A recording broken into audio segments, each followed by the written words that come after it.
You see, all these things that the children of Israel had experienced were miracles. Miracle after miracle after miracle, sign after sign, wonder after wonder, coming down from heaven from the hand of God even. And yet, their hearts were so hard toward God that they refused to believe that God was telling them the truth. They refused to believe and have faith in what God had told them. And yet, so many times, it's easy to look at Israel and go, what was wrong with them? What's their problem? They saw all these things in the flesh, face to face. Like, this wasn't even secondhand information for them. This wasn't a story that somebody told them. They actually saw it with their own eyes. Millions of people watched these miracles happen day after day after day after day. And yet, their hearts were still hard toward God. It's easy to look at Israel and be frustrated with them. But I can tell you that in each one of our hearts, we do the exact same thing. God has given us so many gifts, so many miracles that we see day after day after day. And yet, it never seems to be enough for us, does it? We're always looking to the next thing, even if we already have so much. I mean, if you have food to eat and water to drink, a roof over your head, clothes to wear, family around you, children at your feet,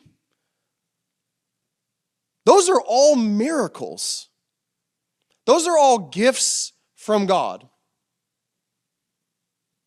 These aren't things that He gives to just everybody. And yet He's chosen to give them to us. It says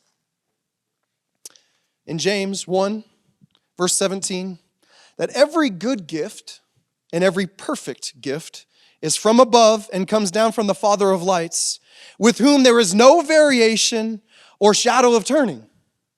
It means He cares for you so much that He decides that He wants to pour out these gifts on you, even though He knows that you will still complain and grumble against Him. Even though He knows that it will still not be enough for you. Yet He does it anyway because He loves you. And in fact, He doesn't just pour it out on the people that know Him, but He pours it out on the whole world. He says, Jesus is talking about this in Matthew 5, and He says, you all need to be more like your Father, who, in verse 45, makes the sun rise on the evil and on the good, and sends rain on the just and the unjust. So here's God, the great gift giver, who loves His children, and He pours His blessings out on even His children who refuse to believe in Him and even say that He doesn't exist. As He makes the sun rise every single day, miracle. As He makes the rain fall, it's a miracle. It's a gift from God that He's pouring out on our lives. And yet so many times we have the audacity to complain to God about the things that we don't have instead of being thankful for the things that we do have.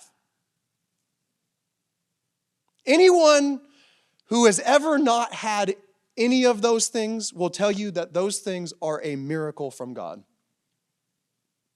They're not just something that God just gives to everyone, that everyone just has. And surely we don't deserve it. It's a gift. It's a free gift from God. He cares about you that much that He's willing to give you gifts that you could never repay. He doesn't owe it to you. He doesn't owe it to anyone. God doesn't owe you anything. Nothing at all. And yet he chooses out of his loving kindness to give you so much. So much. Especially because you live in this country. In this country, you have more than you could ever need. And yet so many times we become complacent with these things. Becomes as though it's not enough.